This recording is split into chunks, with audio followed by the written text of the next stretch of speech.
Okay, Alan Rowland again. It's been a couple of weeks, maybe even a couple of months since I've last done a YouTube presentation, and I've missed that very, very much. As most of you know, I taught history for many, many years, and one of the strong convictions I had that the subjects that you teach, you need to have visited those places. I very firmly believe that. I've tried to give that advice to some of my fellow history instructors, and unfortunately, like many things in life, no one listens to me. But anyway, so in teaching the French and Indian War, there were several places that I was lacking in seeing, and that was disappointing to me. And I always wanted to go to these places in southern parts of Pennsylvania, and it was just something that eluded me. I've been in Pennsylvania many, many times, but it's just not been in southern parts where these places are here. You know, and the reason I say this is, like, if you're teaching a foreign language and you've never been to the country in which that foreign language is spoken, I think you're missing a lot, you know, in your instructional capabilities with that. So anyway, I want to go to my documents camera here and tell you about a couple of places here. And the first one is the one that leads to that. It was actually the opening battle of the French and Indian War. It's a place which is called Jumonville Glen. Now, if you go there today in Pennsylvania, they pronounce it Jumonville, but it's Jumonville Glen. So think of it like a French pronunciation. And let's go to our camera here, and here's what we have. Now, I gave this lecture before French and Indian War, and you could have to go back through the all the YouTube, shall we say, index, and find the one that you're looking for here on the French and Indian War. So I'm going to title this is an addendum to U.S. History 1. I took a number of photographs when I was on this field trip, if you will, to Pennsylvania. And so I'm including the photographs. I'll show you those in just a few minutes here. So here's the title of it, in case you're curious about the spelling. Jumonville Glen. It's run by the National Park Service today. Very, very small remnants of a battlefield. The actual conflict took place in the latter parts of May in 1754. And as I said earlier, this was the opening battle of the French and Indian War. French and Indian War in North America, it lasted for 9 years, 1754, 1793. It was also known as, in Europe, if you take my Western Civilization course, Western Civilization 2, we called it the 7 Years' War. In this particular engagement here, Colonel George Washington, this was his second trip into the Pennsylvania countryside here, and this area was contested by the French, contested by the British, and in the first expedition, George Washington, a lieutenant colonel, and a year prior to this, in 1753, had led a small force of just a handful of Virginia militiamen up into Pennsylvania. It was pretty much uneventful. So this is going to be the second attempt, and here's George Washington. He came with 159 inexperienced Virginia militiamen. They had been ordered out by the governor of Virginia, Dinwiddie. And George Washington was assisted by a group of Native Americans, probably a dozen or so. Most of them were Mingos. They were under the Indian chief's name. And the British recognized him as Half King. His Indian name, he was known as Tanakasan. And what they ended up doing was they ambushed a French patrol. This was a French patrol of 35 French Canadians. They were led by a French citizen, a diplomat, if you will. His name was Joseph Rowland de Jumonville. And anyway, and Jumonville was killed in this little foray there. So let me show you some photographs here. And this is the first time we've seen these. We've not seen them, you know, in my previous lecture. If you go there today, you can see a large stone. It's got a bronze plaque on it that just tells you about Jumonville Glen. Some other photographs here. And this is just pretty much what you would find, you know, in Blackwater Creek or whatever. But that's where the French were. Let me get something where I can point this out. Where the French were, they were down here. They were bivouacked in this little cove-like area. Here's a little plaque that tells you about the battle itself. And where George Washington and his 159 militiamen and Tanakasan and his Mingo Indians, they were up on the high ground up here. And when they saw the French were asleep, by the way, and when they saw them, then they just conducted the ambush upon them, you know, almost a total annihilation. With the exception, you did have one Frenchman that was able to effect an escape. And for this Frenchman here, he ran back to where Pittsburgh is located today, where Fort Duquesne was, and alerted the French forces there, that George Washington and the Virginia militia were close by. Actually, this is probably about an hour's drive away by car, probably 60 miles away. Here's another view of Jumonville, where George Washington and his militiamen was up on the high ground, and where the French were down here, bivouacked down in this area right here. All right, now, if you've followed my lectures before, you're very, very familiar with that story. And what this is going to necessitate, and I mean that sincerely here, what it's going to necessitate is a French and an Indian revenge attack upon George Washington. And so George Washington was making his way towards Fort Duquesne. That's where Pittsburgh is located today. And he became aware that a large French and Indian force was about to attack him. So George Washington retreated back. And this was placed near Farmington, Pennsylvania today. And near Uniontown, Pennsylvania, and George Washington knew that there was just not much of a chance to stand up to the French and Indians, so he constructed a hastily built fort, and this fort, which he gave it the name Fort Necessity. It was in a poorly constructed site. It was down in a valley. There were hills that were around it here. I really think George Washington just really had no choice, because he just had to construct something very quickly before the French and the Indians pounced upon him. And a force of 500 French Canadians, that's French soldiers, French Canadians, and 400 Native Americans, they surrounded George Washington here. And it was just, this was 3rd of July, 1754. It was not much of an engagement here. Let me show you some photographs here of Fort Necessity. I always talked about this before, but I did not have the photographs that I had taken anyway. This is a reconstruction of the fort. I'll show you another photograph in just a second here. In fact, here's what it is, a closer photograph. Notice the high hills. Notice the hills that are around the fort. Now, the fort is down in a little valley there. If you look to the center here, you can see one field artillery piece. Of course, that's not original one that was present there at Fort Necessity, but it's one like this, just fired a single shot. Now, you probably can't tell this very well, but notice the redoubt here. So George Washington had 159 militiamen inside and outside of the fort. So this is a redoubt, which is dug deeper behind, so the soldiers can hide behind this. It goes all the way around Fort Necessity itself. Again, this place is run by the National Park Service. Nice visitor center there. You can go out and to the fort, and you'll have a historian out there dressed in period attire that'll tell you about the battle and whatever. But anyway, George Washington knew after several of his soldiers had been killed and wounded that it was just the game was up. There was no way that he was going to win this, and George Washington surrendered. And in a previous video, or if you watch that video, George Washington signed a surrender document that was written in French, and in this surrender document he admitted that he had killed Jumonville, the French diplomat. And this was a war crime. George Washington could have been executed for that. Alrighty, so anyway, this is another engagement that begins the French and Indian War. Alright, so let me move my slide off of here. And this is going to precipitate another engagement here.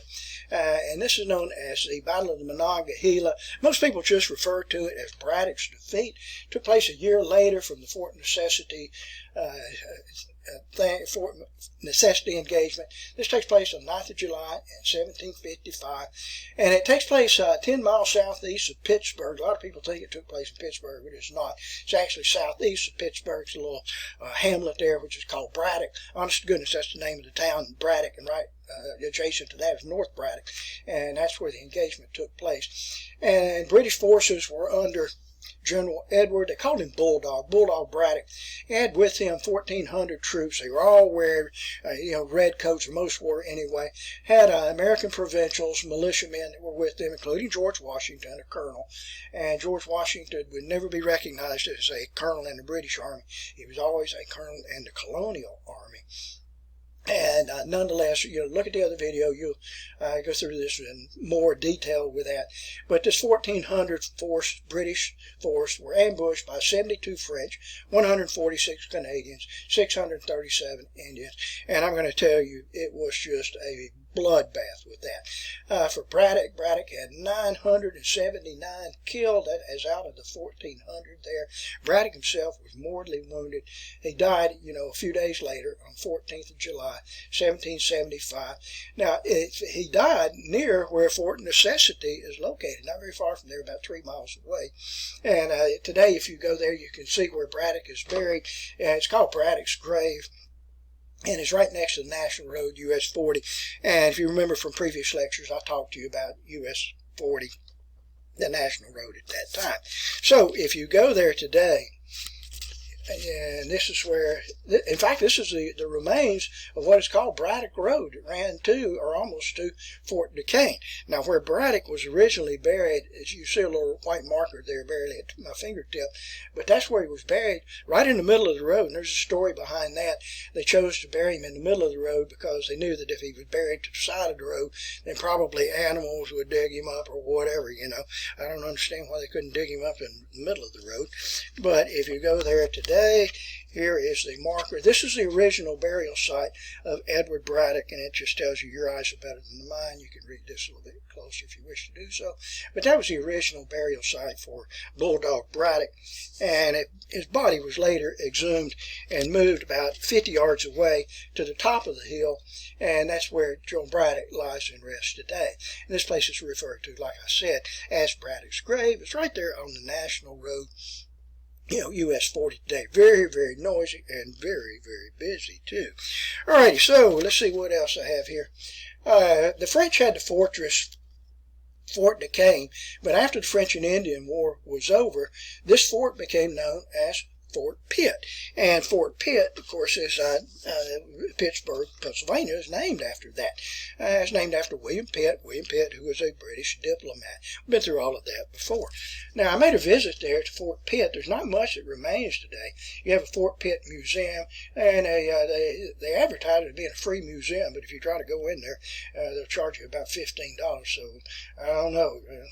They weren't honorable in their advertising anyway. But this little blockade building here is all that remains of the original Fort Duquesne, Fort Pitt. It's right where the Allegheny, the Monongahela River come together, and that, of course, forms the Ohio River. It's pretty cool. If you go look right across to this side over here and cross the river, you'll see Acrisure Stadium, a monument there to Mr. Rogers. Some of you remember Mr. Rogers. PNC Park, which is the home of the Pittsburgh Pirates, is right there. It's a pretty cool place to visit. I enjoyed my visit into Pittsburgh. Okay, so let's move on with a couple of other things here. Now, I mentioned to you in one of the early lectures in U.S. history, too, about an Indian figure who was actually a Miami Indian chief, and his name was Little Turtle. And when I used to tell this to my class, and my students would always laugh about Little Turtle, and I would always tell them, you better not do this, because Little Turtle inflicted the most severe attack and loss of life on American forces in the history of our country.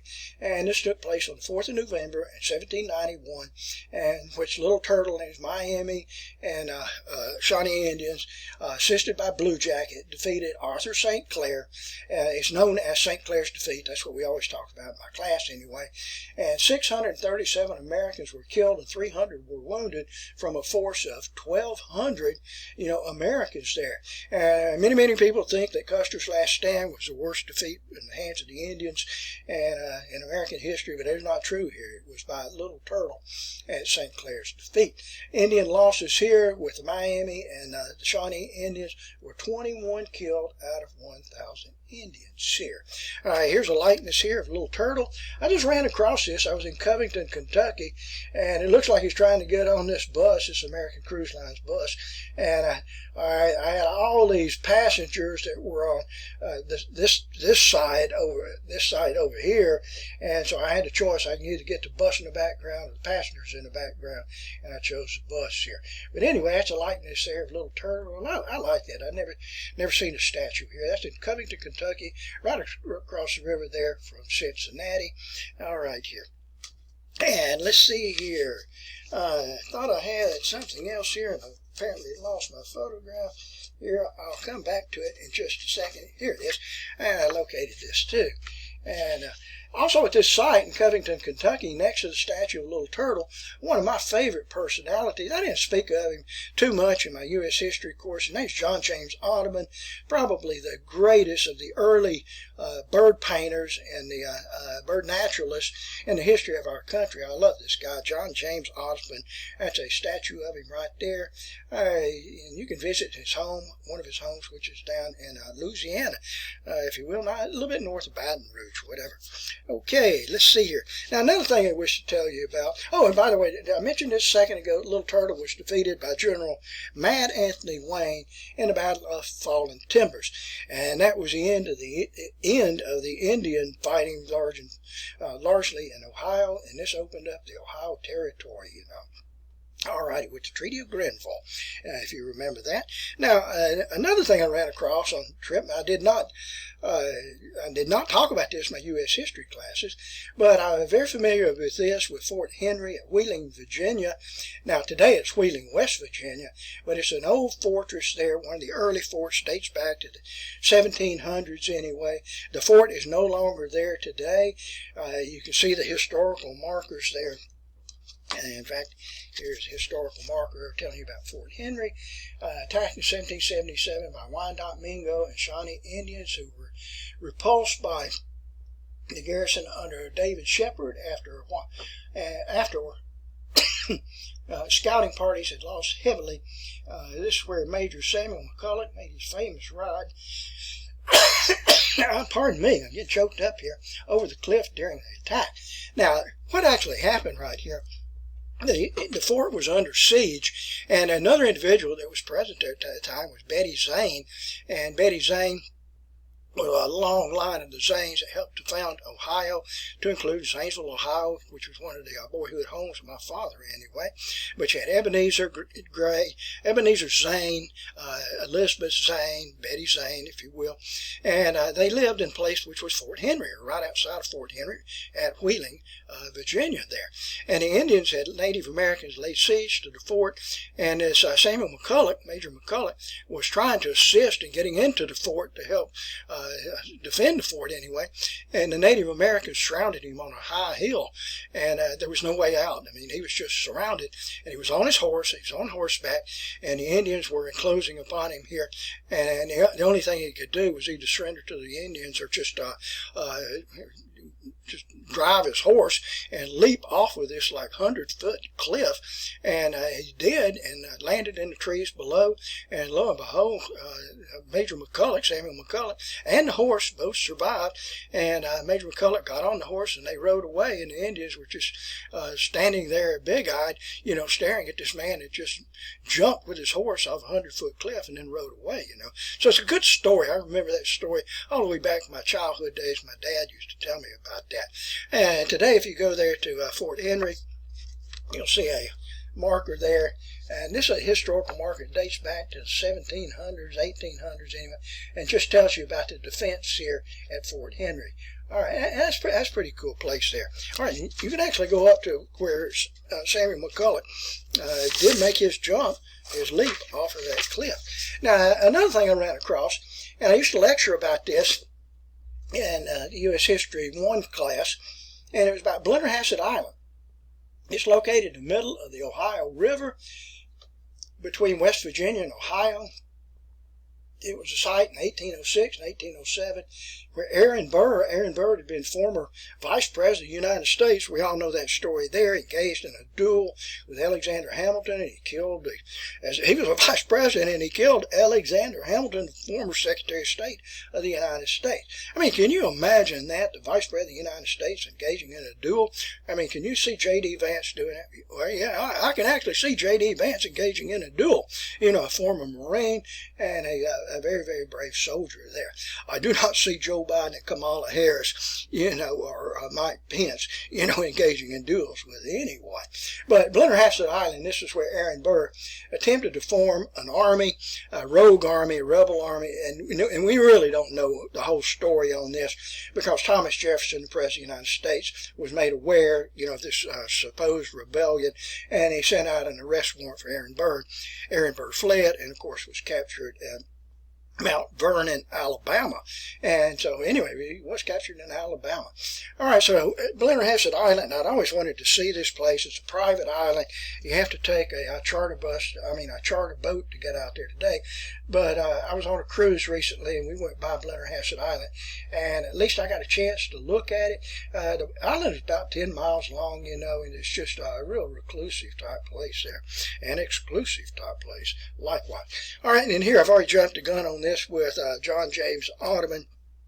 But anyway, now as a part of my trip too, after I'd been down to Fort Necessity and Jumonville Glen and Braddock'S Defeat, I just continued a few miles further down the road into, that was in Pennsylvania, down into West Virginia, and I stopped at a rather large town there at Morgantown, West Virginia. This is the home of the University of West Virginia. You can drive through the campus itself today. And one of the noteworthy individuals from that town is Don Knotts. And Don Knotts, of course, this has nothing to do with history, but Don Knotts portrayed Barney Fife on the Andy Griffith Show. And in the town, you can go through the Morgantown Museum there, and they have an exhibit set up to Don Knotts himself, and it was real cool. I didn't include a couple of photographs here, but if you go into the exhibit, you see Don Knotts' uniform, his hat, his badge, the bullet that he carried there, and a single bullet that he carried, a number of photographs of Don Knotts. I took this photograph here. I actually have this photograph on my wall at home, autographed photograph of Don Knotts there with his pistol and his single bullet. And if you walk down the street, and this is on, I think, High Street in Morgantown, there's a statue there of Don Knotts, and of course he's dressed in his Barney Fife uniform right there, and it's a lifelike statue. You can actually sit on his knee if you wish to do so, or hug his neck, or do whatever you wish to do. But anyway, that was kind of neat there, in Morgantown. I like that. Don Knotts was a Phi Sig at the University of West Virginia. I was a Phi Sigma Kappa at the University of Alabama. So that's something that Don Knotts and I shared in common, other than he was of my dad's generation. And anyway, that was that. So anyway, it was kind of neat there. Don Knotts, when he pledged Phi Sigma Kappa, he told the members there, Don Knotts was a comedian, but he told the members of the fraternity, he said, I have no money to pay my dues, to the Phi Sigs. And they told him, they said, you just be the comedian for the Phi Sig fraternity, and you just don't have to worry about your dues. So I thought that was a pretty good story there. So nonetheless here, my friends, that's about it for the presentation today. I enjoyed my trip to Pennsylvania and West Virginia, and I was just trying to bring you up to speed there. I've always felt a little vacancy there in giving those lectures on French and Indian War, and never having been to Jumonville Glen or Braddock'S Defeat, or Fort Necessity. All right, thank you very much.